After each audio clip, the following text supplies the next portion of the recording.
Hi, everyone. Welcome. Good morning, good afternoon, maybe good evening for some. It's good to see you. If you don't have your cameras on and you're willing, we'd love to see your faces. So join us. My name is Hamsa. I'm with the Small Giants community. I have two of my colleagues here as well, Annie and Sarah. And of course, Paul, who will be moderating today's conversation. He's the co-founder of the Small Giants community. I will turn it over to him in just a minute. If you're new to the Small Giants community, we're a casual conversational bunch. So this is going to be hopefully really informational. And we'd love to hear from you as well. So if you have questions, comments, maybe sharing your own experiences, we'll certainly give you a lot of time for that towards the end, but feel free to use the chat feature as well as raise the hand feature, which is available at the bottom of the Zoom toolbar. So we'd love to hear from you throughout the conversation today. And then with that, I'm going to turn it over to Paul and he'll turn it over to the panelists. So Paul, the floor is yours. Thank you. Good to see you guys. See some familiar faces, which is really nice. Some new ones as well. And for those of you that are just on the phone, feel free to stay on the phone, or we'd love to see you too. So if you want to turn your cameras on, that'd be great. Really excited about this topic about ESOPs and employee ownership or other forms of long-term incentive programs. Can be a really complex topic. But so valuable, especially with what's going on today in companies. So I'm not surprised that you guys are interested in learning more or sharing your stories. It's just going to be a simple conversation. So everybody, please just jump in with questions whenever you have them. The two panelists we have today, we're really excited about having Delcie Bean, who started what is now Paragus IT when he was 13 years old. So got a probably early start for most of us in terms of his business, but they provide IT outsourcing and management services in the Northeast. They are a Forbes Small Giant. He has been through the ESOP journey. He's going to share that with us. And Delcie was one of my earlier podcast guests. So if you want to check out his complete story, check out the Growing with Purpose podcast. So thank you for Delcie for being with us. And Jerry Ripperger is our resident expert in all things ESOP and employee incentive programs. And he advises other companies as well as advisors to business owners around looking at these various plans, how to implement, execute these plans, maintain them, create employee engagement around them going forward. So any of the whys and the mechanics behind it, Jerry will share with us today. So Jerry, thanks for being with us. Delcie, let's go ahead and start with you. I want to hear a little bit more about the company and tell us about your ESOP journey, when you even first thought about it and how you went about implementing the program.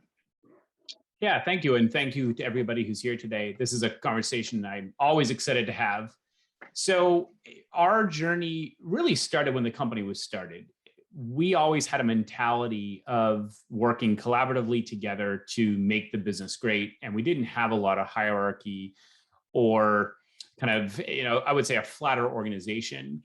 That then kind of manifested. We tried a couple of other plans. We did a phantom stock plan. We did a few other kind of strategies along the way as interim steps.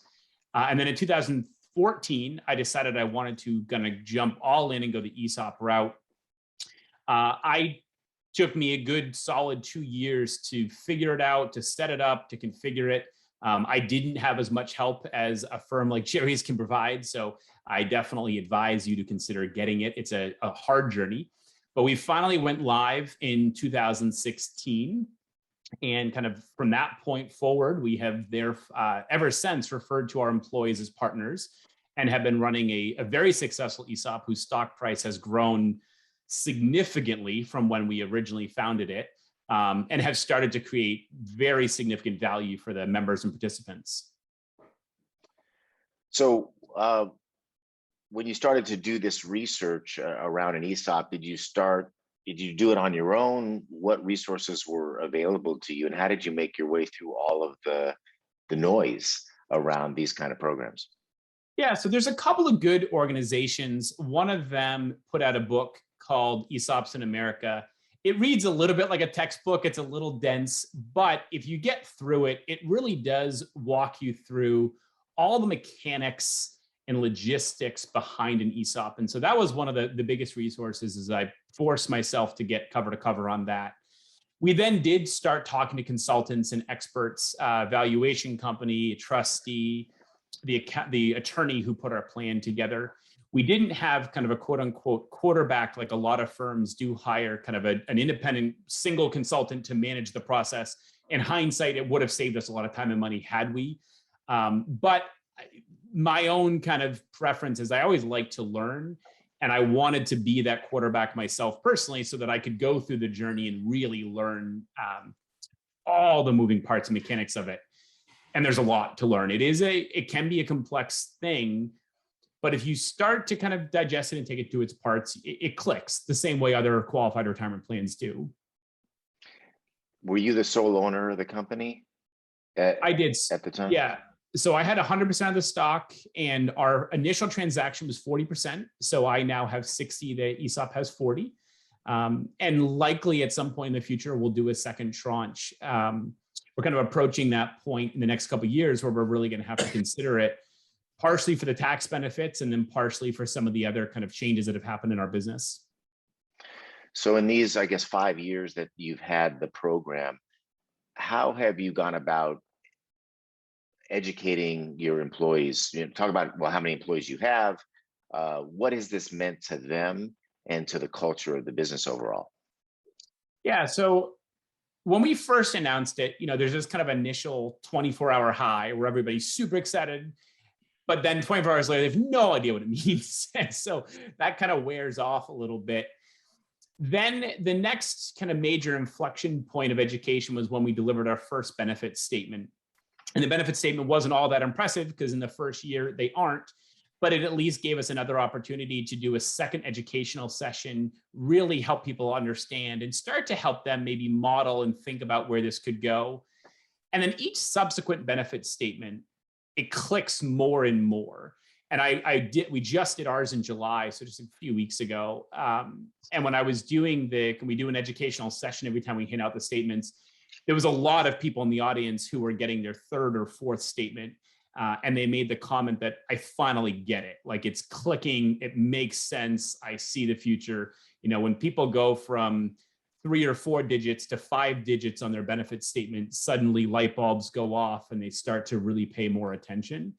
So that's been it from like the understanding the ESOP. From a culture and engagement standpoint, I really don't think the ESOP itself is the mechanism to create that engagement. I think the company has to have that engagement separate from the ESOP. An ESOP can enhance it, and in our case it did, but we had a very ownership mentality going into the ESOP, and then we've used it to enhance that and to leverage it. But we're an open book company, we're an EOS company, we're a company that does a weekly video for our staff that talks about everything going on in the company. I think it takes a real commitment to create employee engagement that some companies, I think, sometimes believe just creating the ESOP alone will do for them.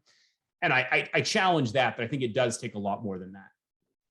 So it means that there's a lot of investment that needs to be made in a company's culture, separate and apart from, and probably before considering an ESOP. ESOP's not going to save you or salvage a dysfunctional company.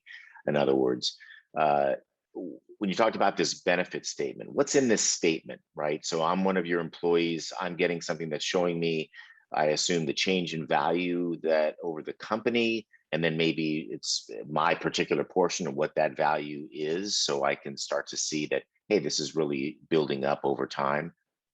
Yeah, so you see a couple things. You see what your opening balance was from the prior year, and then what your new balance is. So you can see the year-over-year change. In our case, we have a vesting schedule. So you see how much your account is technically worth, and then you see how much of that is currently vested. So I may have $12,000 in my balance, $6,000 of which is vested right now that would be available to me if I left the company tomorrow. I then see the company's stock price. And there's a lot of other mechanical things in terms of where the shares came from. Were they forfeited? Were they purchased? Were they reallocated? And then there's also a cash component. ESOPs actually have the ability to own cash and to own stock. And so you see both your cash balance as well as your stock balance, and then your stock balance multiplied by the share price gives you the value of that stock. So it's a complex document. There's a lot of pieces there.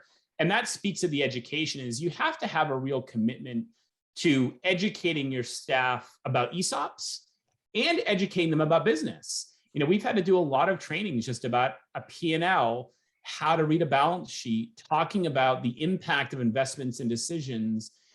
And the ESOP's a great way to leverage that to have meaningful conversations. So for example, if I want to provide context around why we're not just going to go out and hire 8 more people, I can talk about that in terms of how it would impact the share price and how that would impact our P&L and what effect it might have on our valuation next year. And it provides a little bit more context as to why an employee might care that we're not making an investment, or we are making an investment, or why we want to do this or why we want to do that. But that all takes deliberate action and kind of a commitment on the behalf of leadership team. So the existence of the ESOP itself does impact decisions, strategic decisions that you're making. And so you use the existence of the ESOP to help educate and tell people, okay, if we do this, then that's going to potentially impact the valuation or have some short-term or long-term effect on the business.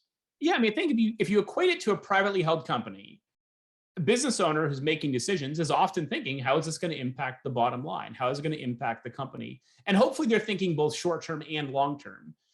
The ESOP is just an extension of that. So now you have additional shareholders that you have to worry about the impact you're having on their valuation. And so we use that as context to say, this may take a short-term hit to our share price, or this may not maximize our valuation next year, but this is an investment that we want to make that we know is going to pay off long-term. And we've made a few of those. The first 3 years after we went live on our ESOP, we wanted to scale the business through acquisition, but we knew there was a lot of work we had to do on the business. So we sacrificed profitability and therefore valuation growth for 3 consecutive years, both with the support of our board of directors, which is another benefit of the ESOP, and of the employees, and then showed them the kind of ROI on that investment 4 years later when they saw the valuation grow by 40% and saw significant impact to the bottom line. Mm-hmm. So it does give you that context to have that conversation, and it challenges you to challenge your employees to think short-term and long-term and to try to find a balance between those two things. As you look back over the last 5 years of having this in place, what would you say are the key challenges you've had either in implementation or kind of the ongoing maintenance of the program? So, I mean, education is probably the biggest challenge. Education at the employee level and honestly, education at the executive level. We also had to change out a lot of consultants. So our accounting firm was not able to maintain our accounting once we became an ESOP. We tried, it didn't work. I wish we hadn't tried. Our banking relationship has become more complicated. We're working at a small community bank. They don't really understand ESOPs. We have stuck with them, but it takes a lot of effort to manage that relationship as opposed to switching to a bank who inherently understands ESOPs, which would have made some life easier. And then we had some cash flow challenges. You know, an ESOP does come with a fair amount of commitment on expense, both from your contributions at an annual basis, but also from your administration fees. You have your valuation, you have your trustee, you have your ESOP attorneys. So you need to be able to get through the feasibility component of the process and make sure that you're going to have the cash flow needed to support this. And you need to be thinking about where's that cash flow going to come from. And for us, we had the cash flow, but it came at the expense of a few other investments we otherwise might have made. And I'm glad we did. This was the right investment. But there was a deliberate decision that we were making that I'm not sure we fully understood the impact of when we made it. Mm-hmm. Jerry, let's bring you into the conversation because my head's already swimming with all these topics and ideas. And I think I shared with you before we went on that back in the day when I was looking at the growth of my own company, I considered an ESOP for about 30 seconds, but I was so impatient that I just couldn't deal with truly understanding what it meant to do it. So help the audience understand too, not just the mechanics of it, but when's it the right time to even begin considering a program like this? That's a great question. And I love following Delcie. I love listening to business owners tell their story. And particularly when that story ends up with, and here's how I created a lot of value for my employees and am sharing that success. That's really at the heart of what an ESOP is how do we share that success? But maybe if you don't mind, I'll start with maybe what an ESOP is, and more importantly, why do an ESOP and how it fits in. you heard Delcie use the word qualified defined contribution retirement plan. You may call them something different. You probably sponsor one like a 401k or a simple, etc. But it's a retirement plan, but it's got a couple of unique features. One, it's invested primarily in the stock of the company. And two, it has the ability to borrow money. If we stop there, that's kind of unremarkable, but that's what it is. Why it is it's this incredibly flexible tool that allows a business owner to sell all or part of their company to their employees through a retirement plan. And what we're really doing is borrowing against future earnings, creating that immediate liquidity event that we're going to repay pre-tax. And it really does fundamentally change cost structures of the organization through that process. There's about 7,000 ESOPs in the country. The most exciting and frustrating part is they look 7,000 different ways. You custom build each one around what are the goals of that selling owner? Where's the company trying to go? What's that participant employee base look like? And really build them all custom around that. So why would I consider an ESOP versus another vehicle that many of that, of course, that you're aware of? And at what point in my business journey is there a right time? Do I start early? Do I need to be in business for 5 or 10 years before I consider something like this? Sure. Well, first of all, you should start thinking about your succession strategy when you write your initial business plan. How am I ultimately going to extract the value I'm building out of this organization at some most likely undefined point in the future? Generally speaking, an ESOP's not going to be a solution for a brand new company or a 2 or 3 year old company. You're going to want to see a track record there.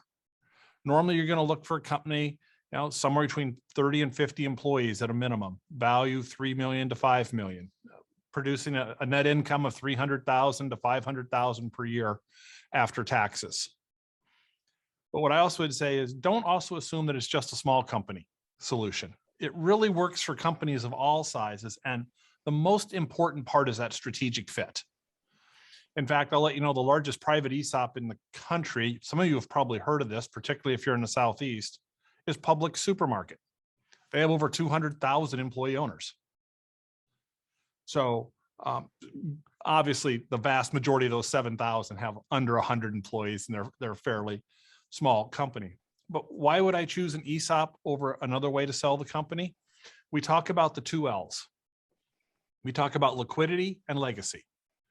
There are lots of ways to generate liquidity. I can sell to private equity. I can sell to a competitor. I can allow someone to vertically integrate in that value chain. Maybe I want to sell to a couple key employees, family members. But what we tend to find is people who engage in the ESOP strategy are very worried about legacy. I want to continue to walk down Main Street and not be that person who just lost 45 jobs to Mexico when I sold the company and they moved production somewhere else. I want to be that person when people say, wow, look how that company has grown and developed, that they realize that ESOP structure fits into that. So legacy is every bit as important as liquidity. I think that's a really important point. As an advisor, when you first sit down with a business owner to talk about it, what does, you talked about some of the size elements. What other things does a business need to have available to it in order to qualify to be an ESOP? Well, the first conversation we're going to have is we're really going to talk about goals. What are you trying to achieve here? I'll be honest with you. I'm probably equally likely to tell you after that first conversation, it's not a good fit as it's a good fit. And that most of that's going to come down to what are you trying to achieve? What role does family succession play in your strategy? What role does these 2 or 3 key people over here play in your strategy? Those are really going to be critical issues. Some of the other things, we want the business to be mature enough that the owner has separated their personal finances from their business finances. While it's true, we're only adding 1 new owner, and that's an important point. No matter how many employees you have, you're actually just adding 1 new owner, the employee trust. it is a qualified retirement plan, and we need to make sure we're really running that separate from someone's personal finances. And I think you talked about this in your introductory comments. This is not a failing or recovering business strategy. If a company has issues with markets, products, R&D, et cetera, an ESOP does nothing to fix that. In fact, it probably distracts you from fixing that. I've often said ESOPs are really for successful companies that want to become even more successful going forward. Delcie, one of the things you mentioned, and again, back to mechanics, is that there's a vesting schedule. So how long does that vesting schedule last? And so as back to the employee who's thinking, Jerry just said it's a retirement plan. So is there a way for me to see a benefit of this program before retirement? Or or what if I leave the company three years in? How does that all work? What does that mean to the employees participating? Yeah, so a little bit to Jerry's point, the first educational hurdle to overcome with employees is getting them to understand exactly that it is a retirement program. It is governed by ERISA. It is a qualified retirement program, and that you really won't directly have access to the capital without paying significant tax penalties until you're of retirement age. The same as your 401k. And that's what's nice, is that there's a really nice analogy. You just say, think of it like your 401k. The difference being, instead of us buying you stock in publicly traded companies, we're going to give you stock in our company. Other than that, it is still stock that eventually will be turned into cash that you will use in your retirement years. To answer the question about the vesting, also to Jerry's point, there's a million decisions you get to make when you build these things. And that can be good and it can be bad, because it's a million decisions you have to make. But in our particular case, we opted for what ultimately looks like a 6-year vesting schedule. It's actually a 5-year vesting schedule with 1 year of service, we call it. So your first year, you are not eligible to receive contributions from the ESOP.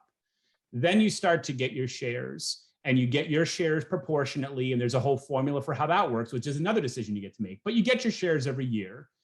And the way ours works is each year after that first year of service, you're vesting 20%. So to my comment earlier on my statement that I'm getting, it may say I've got $12,000 and I'm 60% vested, which means that I've been there for 4 years. And at that point, if I was to leave, 60% of what's in my account would get converted to cash. The company would buy it out. And again, that can also vary company to company, but in our case, we would buy it. But we can't just hand you the money. Unless it's a very, very minuscule amount of money, we need to put that money into a qualified retirement account. So either we're going to create an IRA for you, or you're going to give us a 401k or an IRA that we can deposit the funds into, but it's going to stay qualified retirement money. So you really have to educate employees that this is not a dividend check you're going to get once a year. We still do a bonus program. We still do a profit share program. We still have those programs that are more the instant gratification, short-term reward system. This is a long-term reward system that's more of a retention tool, which is why we have the vesting schedule, because that aligns well with the goal, which is one of our 3 goals was retention. And so the vesting schedule correlates with that long-term goal. So Jerry, speaking of retention, companies right now are having a really hard time with retention. Companies are having a hard time finding talent. We visited last week Odell Brewing, who has an ESOP that you helped set up a number of years ago. And the CEO was talking about the problems that they're having, particularly with the younger generation. And when they even have introduced the ESOP or the 401k, it's sometimes hard for employees to understand how this helps me today as an employee when I'm not going to see a benefit long-term. And it's kind of, what about me and what about now that they're thinking of? So how are you advising companies how to handle that challenge?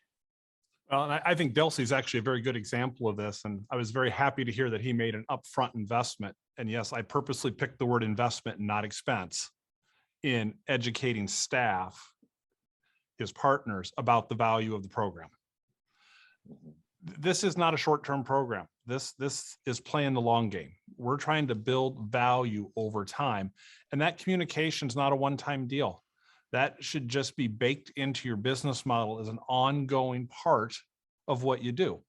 And I'll give you a couple of, I know they're silly, but tongue-in-cheek examples. Are you more likely to shut the lights off when you leave your bedroom or a hotel room?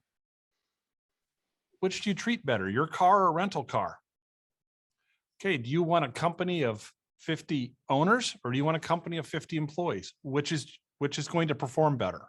And the better job we can do in communicating how your actions increase performance on, by the way, here's what happens to your retirement plan, the better the organization will perform.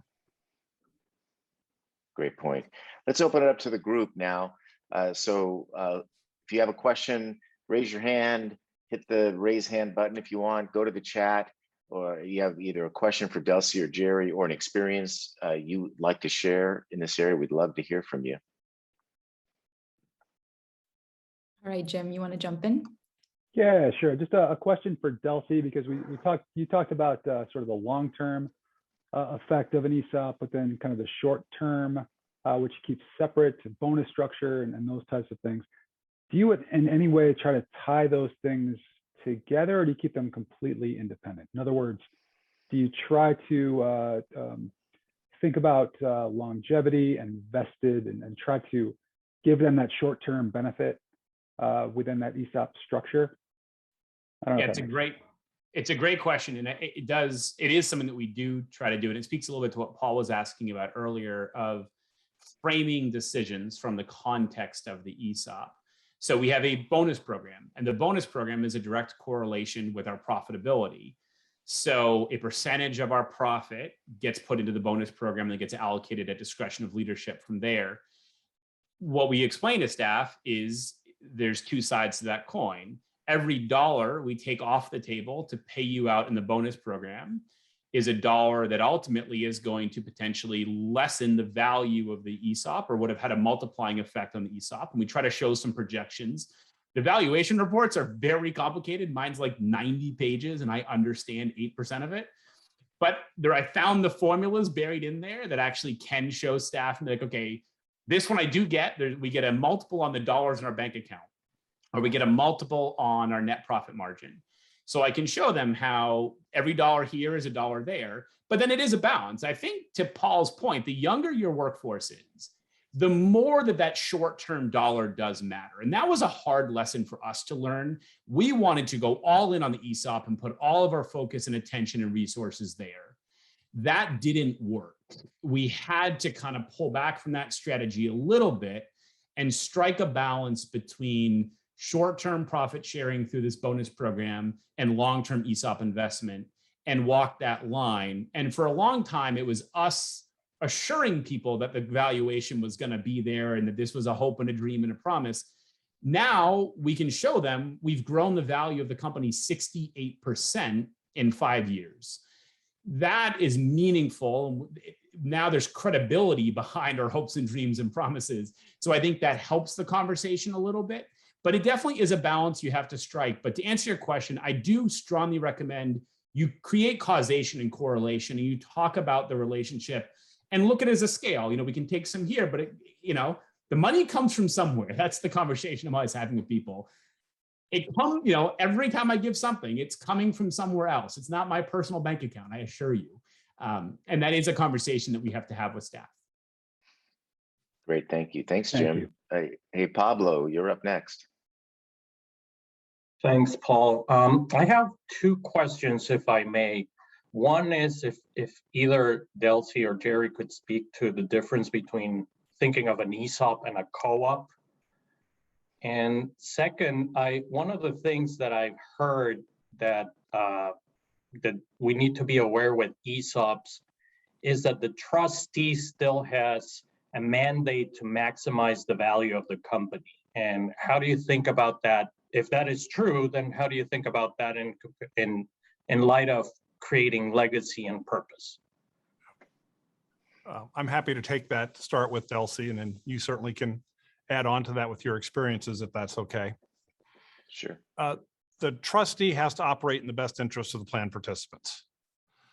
That is not a mandate to maximize profitability in the short run. Remember, an ESOP by definition is intended to be permanent. So the trustee has the discretion to look long-term at how the operation of the company will benefit those participants. And by the way, under most corporate law, the board of directors has the responsibility to maximize the wealth of the owners as well. So it's really the same charge that a company already has. What's important to recognize about the ESOP is all we're really doing here at that governance level is adding a new shareholder. And yep, that shareholder is an ESOP trust and it's a retirement plan, but we're not changing our board governance structure. We're not changing our management structure. We're not making decisions in the break room by a show of hands, unless that's how you wanted to make decisions, and you could have done that before. We'll continue to generally see professionally ran organizations. Now, what you may see is more of a formalization of the board structure, because a lot of times as companies go through this transition, their boards, all family members or insiders, and best practices to bring outsiders in into that process. But generally speaking, we're not going to interfere with the board or management structures. As it relates to comparing the ESOP and co-op, they're both forms of employee ownership typically. Actually, the co-op can be customer ownership. It can be any of a series of interested parties. Whereas an ESOP, the E is for employee. The ESOP brings a much more favorable tax structure to that process. And with a co-op, generally you're creating actual owners, whereas with an ESOP, you're creating beneficial owners. The actual owner is the trust that owns it for the benefit of the participants.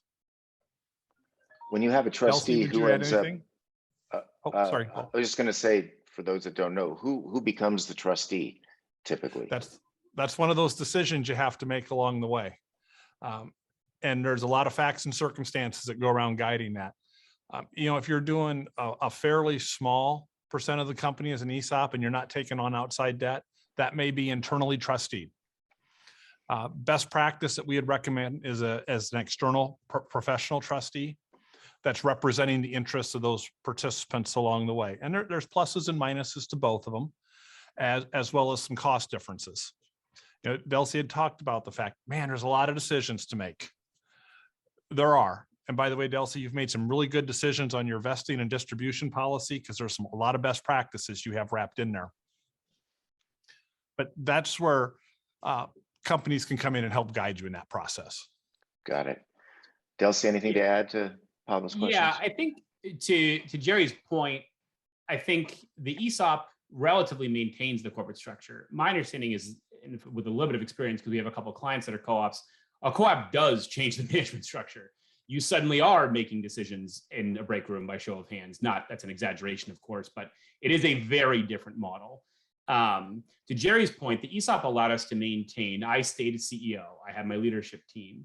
We didn't have a formal board of directors. And I think that's probably true of a lot of smaller privately held companies. They may have some advisors, they may have a group that gets together, but we really had to formalize our board of directors. In terms of the trustee, we do have a professional outside trustee, and my personal recommendation is that is the way to go. If for no other reason, it's one more person you can call when you don't know what you're doing, and they can explain it to you.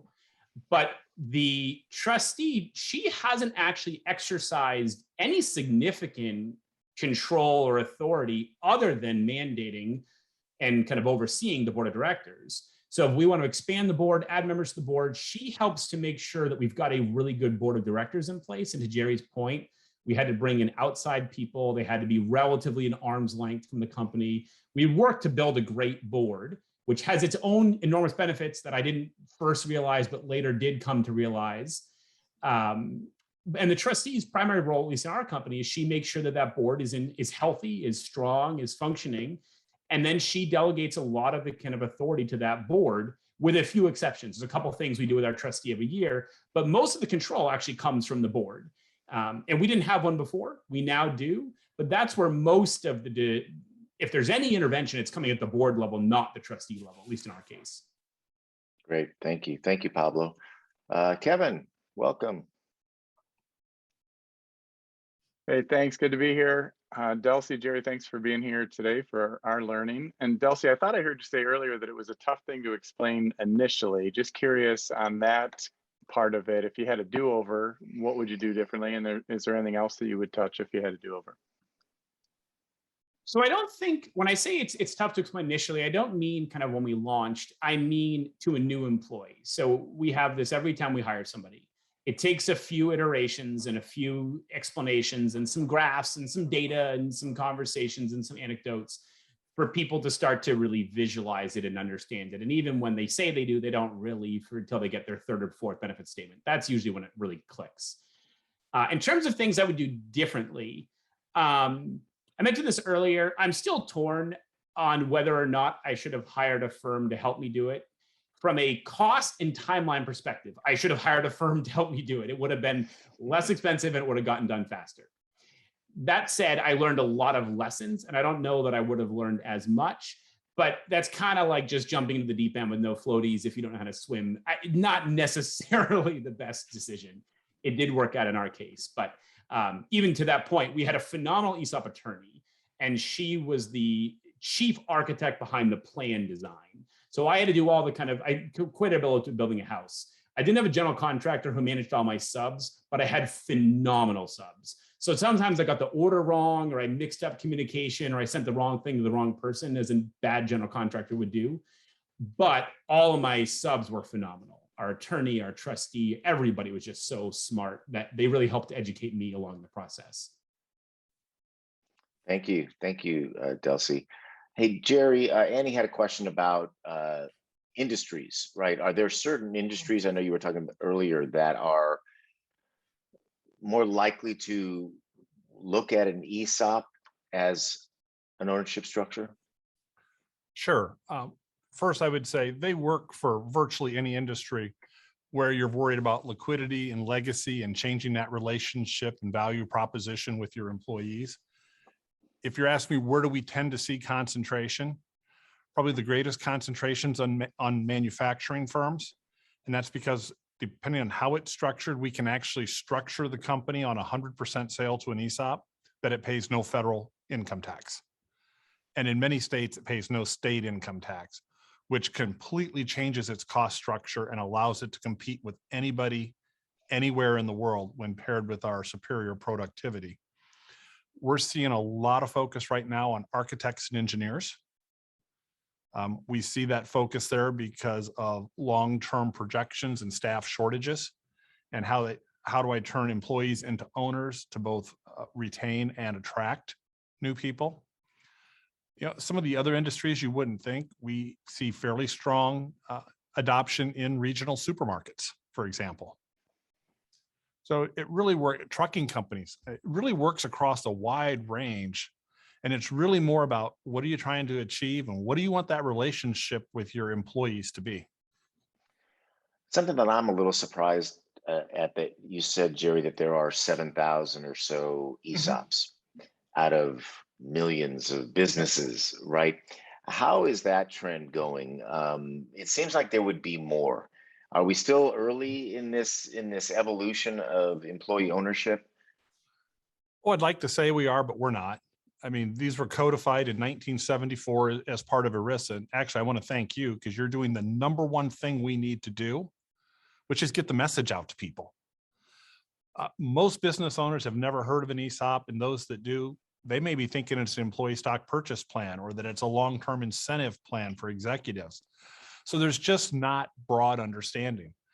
The number has been fairly flat for the last several years, but there's a lot of change within there. You know, there's a lot of companies right now that are selling, and an ESOP company can buy, sell, merge, acquire like any other company does. And there are ESOP owned companies where a synergistic purchaser comes in and says, you know, with what I have and you have, the value is not 1 + 1, it's, 1 + 1 = 4. And they're making some very lucrative offers for employee owned companies. Now, those are being offset by new companies that embrace ESOPs, but the number has been fairly flat, and anything we can do to get the message out will only help. Yeah, well, we're happy to just continue to spread the word and help it get out there. I think it is something for people to consider and be thinking about earlier, as you said. Some folks asked questions in advance. One of them was about corporate structure. For example, if you're an LLC, or you're a corporation or an S Corp, but does that matter in advance of selling all or part of your stock to an ESOP? It matters before, during, and after. And there's never probably a better time for you to look at how you're corporately organized, because there are some taxation differences by structure.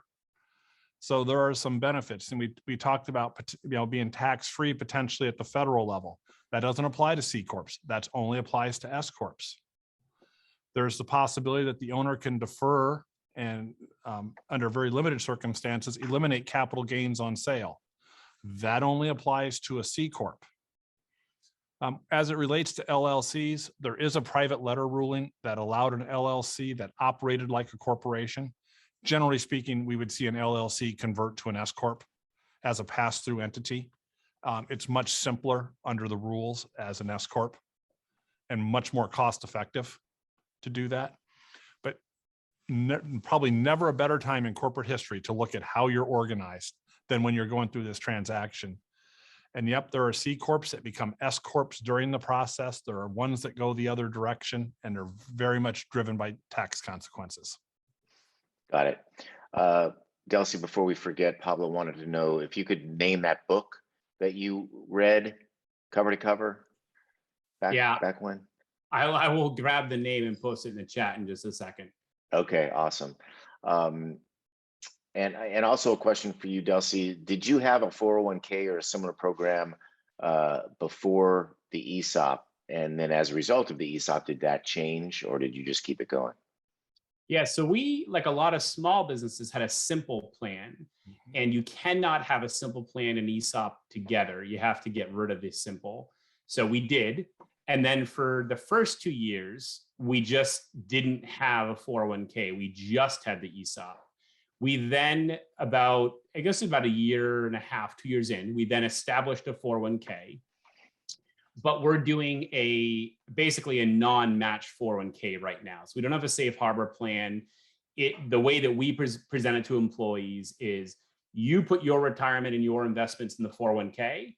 We're going to put our investments in the ESOP, and then you're going to have a diversified portfolio. You've got your eggs in 2 different baskets, and the other, the 401k basket's obviously a huge basket with lots of diversity. That being said, back to the conversation earlier, one of the things that we're now considering is doing a 401k match. And part of that speaks to there still is a misunderstanding about ESOPs and how they work. And so if we're recruiting an employee and they're doing an apples to apples comparison to another company's benefit plan, and they ask us, do you match the 401k? And we say no, they don't usually hear the but. We do this, this, this, and this. So we're actually having to give serious thought to, are we going to implement a basic kind of safe harbor 3% match so that we can remain competitive, even though I would argue we have this huge advantage that our competition doesn't have. It's not always transparent in that kind of initial recruiting phase of a new hire. And Delcie, I would encourage you to don't think about that as either or. You can implement a safe harbor 401k plan and specify that the match is made into the ESOP. So that stock you're already putting in there can be used to satisfy that safe harbor match. And what you then get is the best of both worlds there, because now your highly compensated employees can fully defer, and you haven't necessarily added another cash out expenditure because you're leveraging the ESOP contribution you're already making. And that would get us the safe harbor qualification, which actually was news to me. I didn't ever hear that before. Yeah. So I'm going to follow up with our accountants on that. But it's still, I think you still have to do this education process when you're recruiting. If you've got people trying to do these line by line comparisons of offer letters. And part of that could be we just haven't found the right way to communicate very concisely what the ESOP benefit is. And maybe there's a way to put average contributions or things like that, but it's tough because you don't want to, the ESOP is a little bit variable, and you don't want to make commitments that you then end up not meeting. So it's been a little bit of a challenge, and that goes back to the education question that's come up, but I appreciate the tip on the safe harbor. I'm definitely going to look at that. Jerry, Jim was asking about valuation, how valuation's done. I recall, I think that it does need to be done by an outside party, and that it's done annually. Is that right? Correct. Yeah, there's a little misunderstanding about valuation. It's the trustee that actually establishes the value. Okay. Now, the trustee is going to engage a valuation company to do that on their behalf, and most of them are going to use a variety of models in order to derive value. ERISA mandates it's done at least annually. You can do it more frequently. Vast majority of plans are going to do that on an annual basis. And, you know, as Delcie said, that valuation report is an extremely comprehensive report. What I would encourage participants here to think about is a lot of times, particularly as companies are preparing for a sale, and by the way, this doesn't matter if you're selling to an ESOP or a third party, et cetera, they put a lot of thought into that whole quantitative part of that valuation. What's EBITDA, how's multiples, et cetera. The qualitative portion is very, very important. So for example, if you're a business owner that's, you know, 3-4 years from maybe retiring, they're going to want to know about successor management strategies. That's going to have a huge impact on valuation. So you need to think about both the quantitative and qualitative aspects of that. Thank you. Thank you, Jim. Somebody had a question here about when an ESOP, if an ESOP goes to 100%, does that change at all the governance of the business and how decisions are made? Short answer is no. Board still makes governance decisions. Management still makes decisions as it relates to day-to-day operations of the company. It's now just 100% of the shares when it comes to board of directors, et cetera, are going to be voted by the trustee. And by the way, professional trustees do not want to make decisions for the business. They're not there to second guess or make those decisions. As Delcie said, they want to make sure you have a good board. They want to make sure that you have good governance procedures in place, as any board member should want. But they're not in there to run the business. And the other thing that changes, and that Jerry's alluded to this a couple of times, is the tax benefits.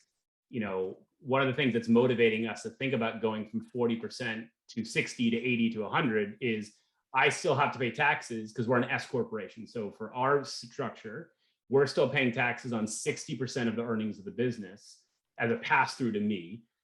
Every time we increase the percentage, the taxable burden gets smaller. And that's a lot of cash in the business instead of out of the business. And in the early days, we weren't that profitable. The number wasn't that big. But now that we've achieved kind of a level of success and maturity, staring at that number is hard to ignore every year and thinking, man, this could be a lot smaller. But it is, I think it goes back to Jerry's point of, you have to know why you're doing this. You have to have your plan and your vision, and you want to make sure that your tactical decisions align with that bigger strategic long-term vision for what you're trying to do. Delcie went ahead and posted the books, a couple books in there in the chat. We'll also send it in a follow-up email so you guys can have access to that. Jerry, Elizabeth was asking about, you know, how I find an attorney that specializes in helping make this conversion. I would expand that to say, who do we need to talk to, and what kind of team do we need to put together? I was interested, Delcie, that some of your key stakeholders in your business, like your accountant, even, or your bank. So these are really important partners, weren't even that aware or educated early on, or couldn't even help you to the point where you had to change those relationships. But what kind of relationships and team do we need to have in order to think about and then ultimately execute on something like an ESOP, Jerry? And that's really one of the roles that a quarterback can play in there, because you're going to need to have an accountant for good closing. You're going to need to have attorneys for document prep and share transfer, a valuation company, a trustee. And here's the reality. No one on this call wants to pay $500 an hour for somebody's learning curve to learn about ESOPs. ESOP service providers in that community know who are experts in ESOPs. Right down to, we can tell you who will lend into and won't lend into an ESOP transaction. So by engaging with someone to help with that transaction up front, not only can you save money, you can save a lot of time, because we'll help you find professionals that understand the ESOP ownership structure. And it's really important on the banking side, because think about, let's say you sell 100% of your company in a leveraged transaction to an ESOP. So let's say your company is worth $5 million. And you take on $5 million worth of debt to sell the company to an ESOP. What's your book value look like? 0. How many banks know how to work with a company that has a value of 0 on the books? Whereas banks that are active in the ESOP lending space fully understand that. They understand the tax advantages, the cash flow advantages, and how to leverage that and make that successful. Mhm. Someone asked a question here that has been doing an ESOP. It says, we're 11 years into our ESOP and still learning a lot. Curious to gain insights from healthy maturing ESOPs, particularly in light of the looming great resignation that I spoke about earlier, which could have a dramatic impact on things like ownership, culture, purpose, and the repurchase obligation. Yeah, when I hear the word mature ESOP, 3 words come to mind: repurchase liability obligation. It's great in those honeymoon years where you're in the vesting schedule. And like I said, Delcie's using a great best practice vesting schedule. There's other schedules you can use as well. But as people have benefit events, particularly on a privately held company, there's a put option. And those shares are either put back to the company or put back to the plan. We won't get into why. There's pluses and minuses to that. But then the company of the plan has to come up with cash. And they use that to buy those shares back from the participant. That's easy in the early days. You know, when you might have someone who's 20% vested with $1,000 balance, what's $200 having a benefit event. That gets hard when you're 100% vested with $1 million balance and you have to make that whole. So as you become that mature ESOP, managing that repurchase liability becomes critically important. The first step is to understand what it is. And there's tools and companies that can help you understand and calculate that repurchase liability. The second is to really understand funding strategies and how you start funding for that in advance. And there's all kinds of tools of sinking funds you can use. There's some corporate-owned life insurance techniques that you can use. But really in that mature ESOP, managing that repurchase liability obligation is probably top of mind. But I appreciate the thought around maintaining culture, because a lot of those people who are retiring or leaving are the people who were there at the beginning. They were probably some of the biggest cheerleaders because they were there early on. They saw the big benefit increases. You know, Delcie talked about that first year. It's kind of like, but by year 4 or 5, it's like, yay, this is big. Well, those are your cheerleaders that are retiring now. And it's really important to keep that communication because so much of it's just word of mouth out on the floor in the office. Yeah. One more question for you, and then, you know, anybody that has a final question, raise your hand or send it to the chat before we finish up. But Jerry, we have companies in the community that I'm on this call that are a little earlier stage than the gap that you talked about, 3 to 5 million, let's say, or X number of employees, or even the profit. Are there alternatives that at that earlier stage that help accomplish some of the same things that owners might be thinking about? Sure, there's many ways to get ownership into the hands of the employees if that's the goal. They all carry different attributes, different costs, etc. You know, if your concern is I've got a handful, 2, 3, 4 really key people, well, we could look at using a long-term incentive plan, and we could tie it back using some type of derivative such as phantom stock or stock appreciation rights to do that. If we're looking more broad brush, we might want to look at employee stock purchase plans. So there are a variety of tools and techniques that are out there. Normally, if you're not at that point where you're mature enough for an ESOP, we probably shouldn't be looking at an employee stock purchase plan, but certainly could look at that long-term incentive plan and how we would motivate, retain, et cetera, those key staff members.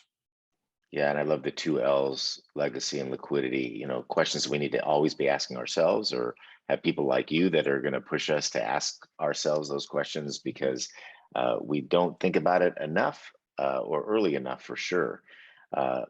Any final questions that anybody has for Jerry or Delcie? All right, well, we're going to go ahead and wrap it up. Hamsa, I'll turn it back over to you, but Delcie, Jerry, thank you so much for your expertise, experience. I know everybody would join me in saying it's very valuable. So thank you so much for sharing your time and expertise with us today. Yeah, Thank thanks you, for having us. Paul.